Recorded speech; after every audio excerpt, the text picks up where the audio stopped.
Alors Arnaud, ça fait déjà plusieurs années que tu es dans le mapping vidéo. Tu t'occupes en fait du développement à l'étranger. Moi, au départ, au début de l'émission, je pensais que le mapping, c'était aussi des spectacles son et lumière, mais c'est bien autre chose que ça.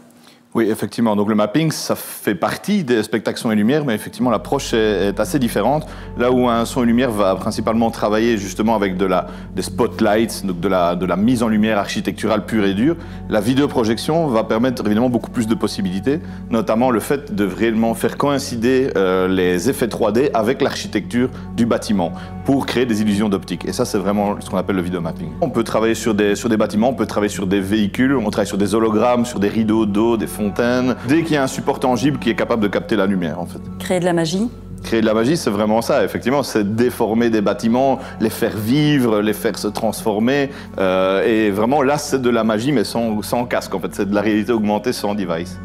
Alors justement, on pourrait se demander finalement quelle est la part artistique de cette discipline et quelle est finalement la part plus technique. C'est un art numérique? C'est ça, c'est un art numérique, effectivement, dans sa plus pure définition, c'est-à-dire qu'on utilise des outils technologiques pour créer de la performance artistique.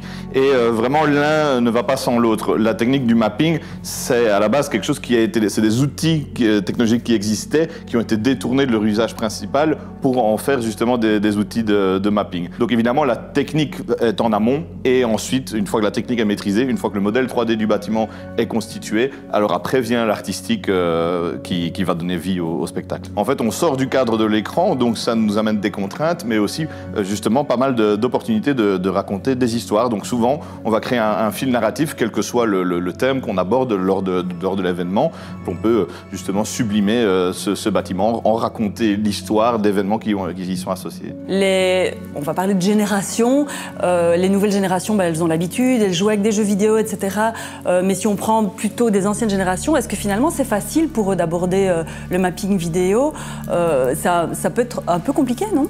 En fait, c'est tout l'inverse. Justement, je pense que à la fois le fait que cette technologie est purement hybride, en fait, entre des méthodes de narration et des approches audiovisuelles héritées du cinéma, par exemple, et de l'interactivité parfois ou d'autres éléments technologiques justement avec lesquels les jeunes sont familiers. En fait, c'est quelque chose qui va vraiment parler à tout le monde, et qu'on soit familier avec le vidéomapping ou pas, le wow effect est quasiment toujours garanti. Des gens qui ne seraient pas nécessairement familiers avec les technologies et qui se sentent emportés dans le spectacle, c'est ce qu'on fait notamment dans nos expériences immersives, dans les expos qu'on fait sur les grands peintres, justement, où cet aspect wow, cet aspect entertainment se met au service, par exemple, de la culture. Et du coup, là, c'est l'inverse. En fait, vous emmenez avec vous, peut-être faire découvrir une discipline qui est peut-être un peu plus compliquée pour des jeunes, avec ce système de mapping vidéo. Exactement. Les gens qui ne seraient pas familiers avec le monde muséal ou avec certains artistes qui seraient peut-être un peu hermétiques à ça. Évidemment, là, c'est une belle porte d'entrée parce qu'on est à la frontière entre le culturel et le divertissement, et donc le fait d'aborder ça comme ça,